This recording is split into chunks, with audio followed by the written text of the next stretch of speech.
Hello and welcome back to my GTNH playthrough. It is Friday, October 17th, and we are staring at the end of the Netherite Line. It is not technically finished, for I have not actually held a piece of dense netherite plate. I just say Netherite Line, Netherite Line, but for all intents and purposes, we're right there. I might have to make, or it appears I have to make like one change to both these EBFs, but I'll get into that here in a minute. So today can kind of be divided up into two components, bees and finishing up that line over there. So over here for bees, so when we left off yesterday, looking at the quest book, I think it's right here, it tells us that we can use netherite combs to go ahead and double up the amount of this intensely bonded netherite nanoparticles. So this bee is pretty straightforward to get. Just needed demonic, diamond, and I believe it needed to be in the nether, so hellish temperature, which is fine. I have a alvery and all that stuff set up in there. And that is currently running my iridium bee, but it's pretty easy to swap it over to breed real quick and come back. The problem, though, if you'll notice, it needs a block of hellish metal as a foundation. Now, that little bit of a requirement is actually kind of led me on a whole bee breeding tree. So I left this chest kind of set up like this to kind of explain it better. As if we go look at hellish metal, come over here to the infusion recipe. Technically there's an electrolyzer recipe, but it's more expensive, and the main part that was the problem child, this nether shard, is still present, so it wouldn't have mattered whether or not I did it the magic way. Luckily I have the magic infrastructure, so we could go for a cheaper form, even though ultimately everything in here is pretty cheap.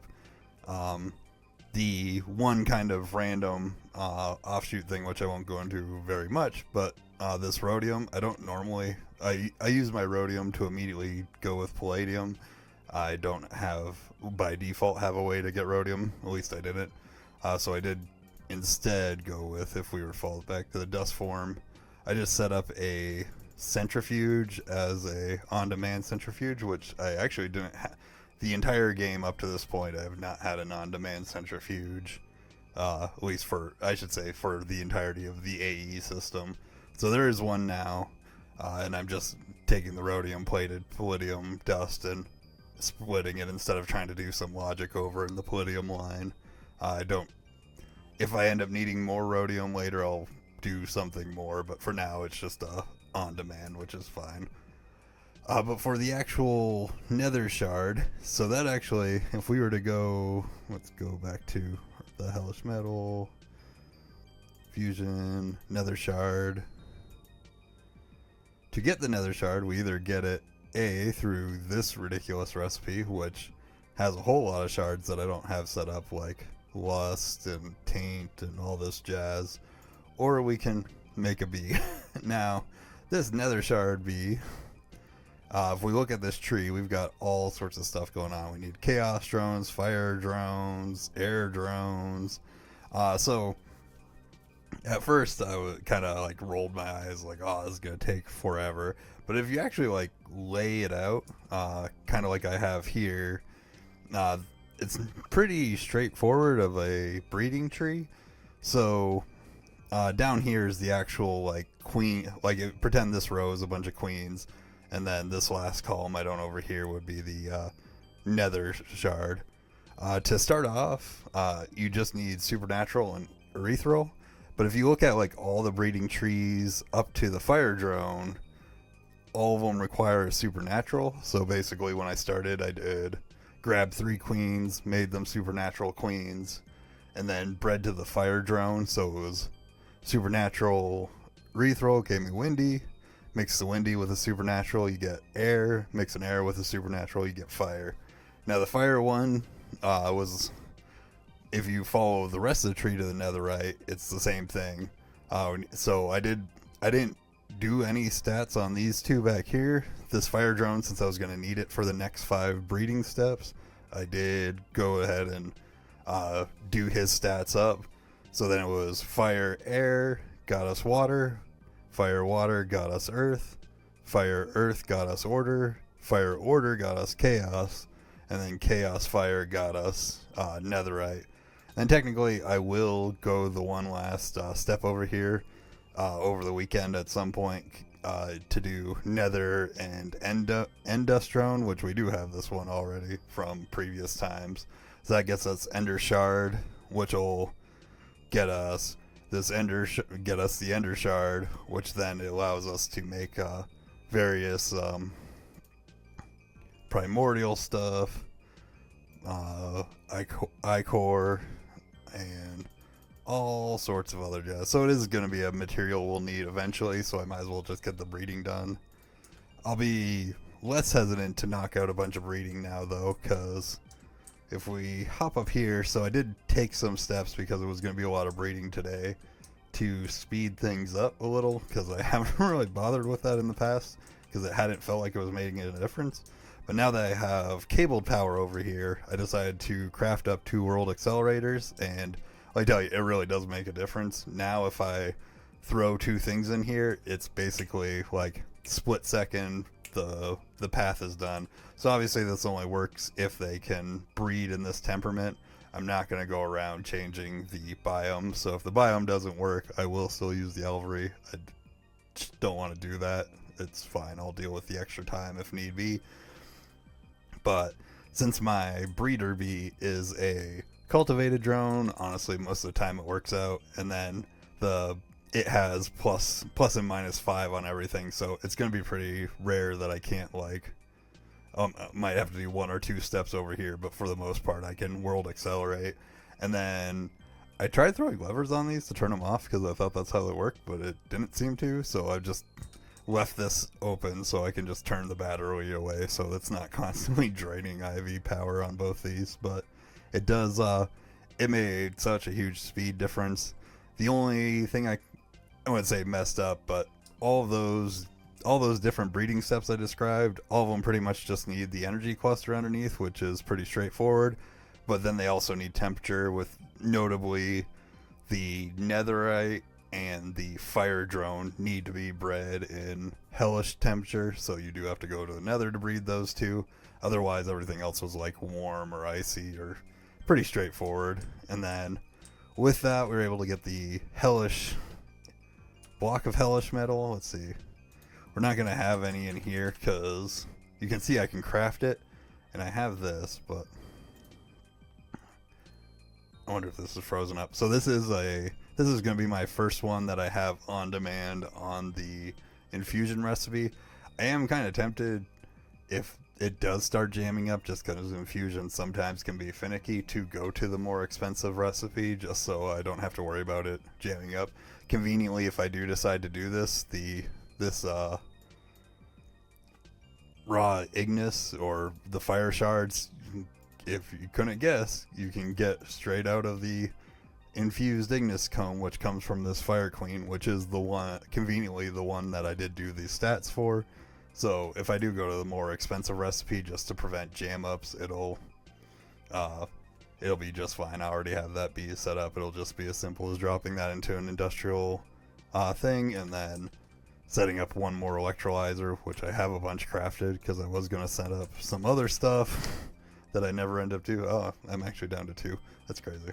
And then, pretty straightforward from there. So now on to the Netherite line. Actually, real quick, just to show, not really show, but the water line where I left off yesterday, I was pretty behind. I didn't have level 2 water keeping up. Now if we look over here, I am up to 26k. Weirdly, I'm down to 53 for the filtered water, so I wonder if something's going on there. That's kind of weird, but doesn't seem to have any maintenance issues, so I'll have to keep my eye on it. Not using grade 1 water for anything besides making grade 2 water. So I did finally throw that into this export bus here. However, because you actually do quite get, so basically this process is getting going for nefarious oil. You do actually get quite a bit out, so I did throw a level emitter on here, so I'm not just constantly burning the grade 2 water.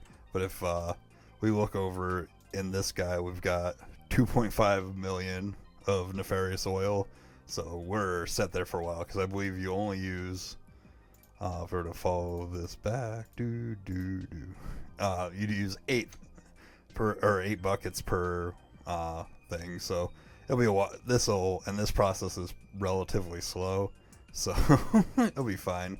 I will say, if I'm gonna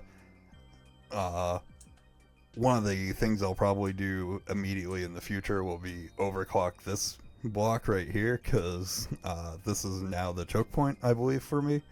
But so where I left off yesterday, I cannot remember which of these multi-blocks I had set up. I think I was up to the autoclave, which would make sense because, yeah, I think I was at the autoclave, because to get this first nether shard, we need to go through the autoclave, and it's 10% chance of getting it, which is brutal. But then once we get that, then it goes through this chemical bath where it's a 50-50 for both these things, which is also pretty brutal. Whoever set that up or put those percentages in there is a monster. It's like the most brutal thing I've come across, especially with how slow everything else is. But so assuming that's where I left off yesterday, this guy is just a compressor compressing netherrack dust, because my netherrack was not keeping up for the life of me. It was terrible. As you can see by just one being here, I've literally used all the netherrack blocks, all the netherrack dust in my entire system from the start of the game, and it is not keeping up. So I did end up having to come up with a solution for that, and I've tried a couple different things. This last one over here is just a chemical bath for using this poured nether waste, which, interesting that that's not going in there. Okay, there's none. That's why. Is this running? Okay, it is running. So yeah, 120 seconds for this guy. I'm pretty sure I am going to... Oh no, it's already overclocked. I may have to move this over to the LUV line and overclock it over there. I forgot that this was LUV already. That's crazy. That's pretty rough, actually. But anyways, so this guy, I set up this advanced chemical bath for when that comes in. Then we hop over here. Once we get this brittle nether scrap, comes into the maceration stack, which is, I did a multi-block even though we'll barely use it, because it does need to be LUV instead of overclocking it or anything goofy. So that step's pretty straightforward. Once that gets macerated, we get this netherite nanoparticles, which this is where it comes into where we can use this netherite comb. So we do have it set up over here, and then we've got this netherite nanoparticles coming in here. So we're actually getting real close. Actually, what's kind of sad is if I had not messed up earlier, I would just be 4 shy of being able to finish the line right now. What's kind of funny is if you look at this recipe in here for this next step, it's really hard to see, but it says Nequata alloy.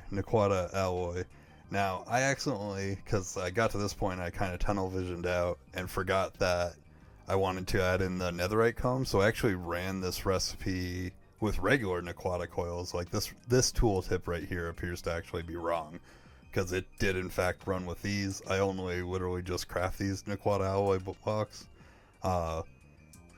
And I do have another set crafting to upgrade this multi-block once they're crafted, but it'll take a while because I only have one EBF that's currently equipped to be able to even make Nequata alloy, because you do need to have Nequata coils to make the alloy in the first place.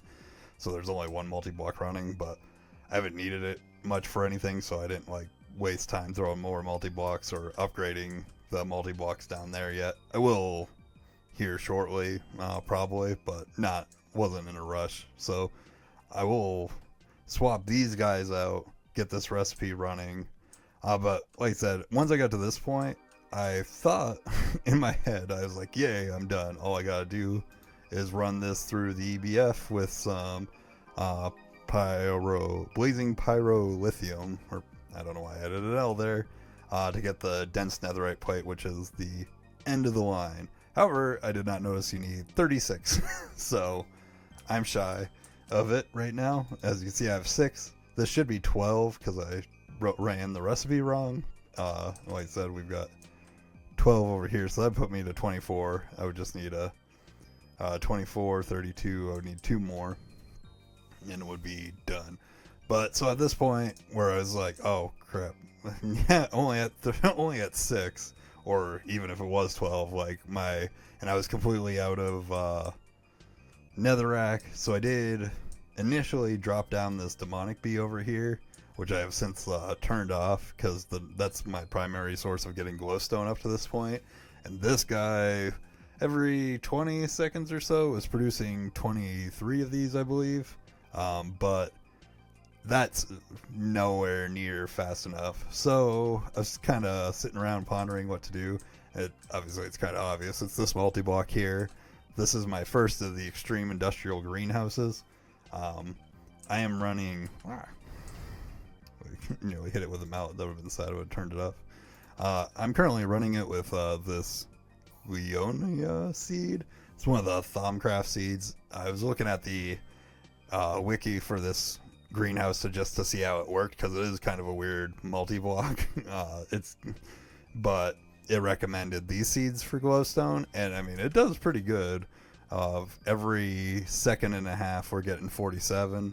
Now, I only have 47 seeds in here because that's these Gleonia seeds, if we're to look, they are a Thaumcraft seed.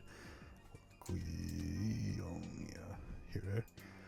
That you need to use this Azure Bluet, which I only had 47 to begin with. Well, technically I had 48. I kept one just in case there's a duplication thing or something going on, but I need to go find more of these out in the wild. I don't really know where they go. I would assume they're not one of the flowers that the bees plant, because or else I'd probably have more just from the random flowers I've beaten, because there wasn't very much in the AE system.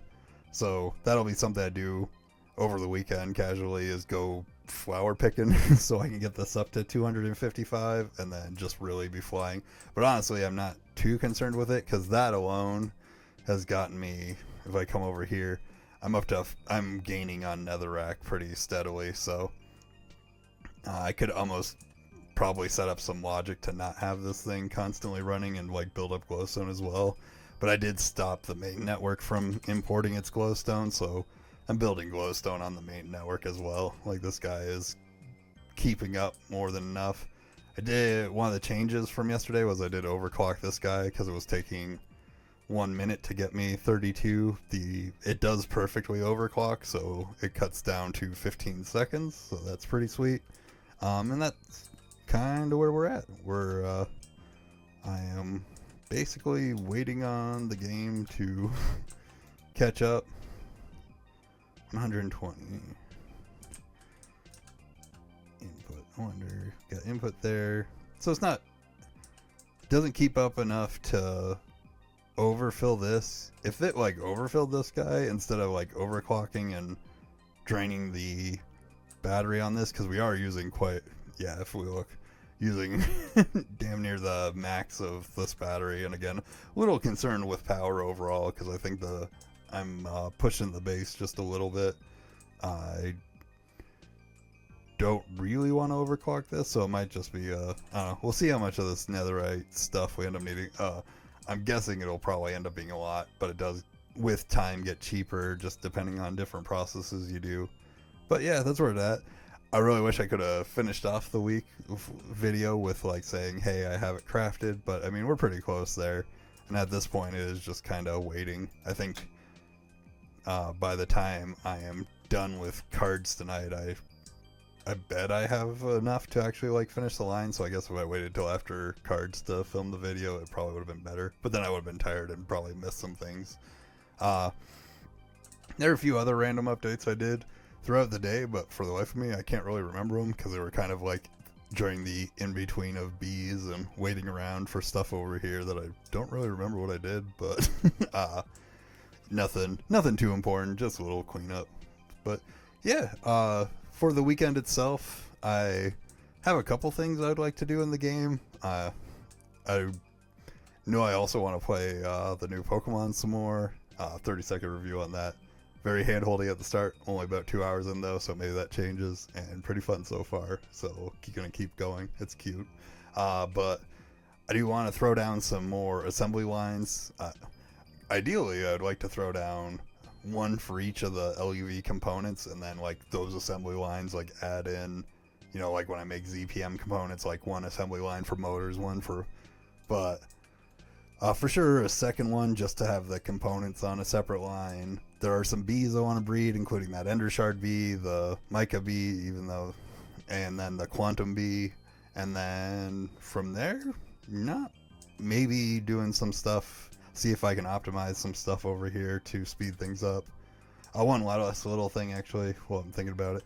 So the way I decided I'm going to go about splitting up the nether waste fluid, because it is something that's used for two different inputs in this line, is this is the second step of the line. So I'm going to have the nether waste come here first, fill up this bucket, and then here, and then the overflow go to the mixer. And then ideally once all this stuff kind of catches up, or I have the lower steps moving faster, that should keep it moving smoothly if my thinking about it's right, but we'll see. But yeah, anyways, I am going to go get ready for cards. I hope everybody has a good weekend. Appreciate you for watching, and goodbye.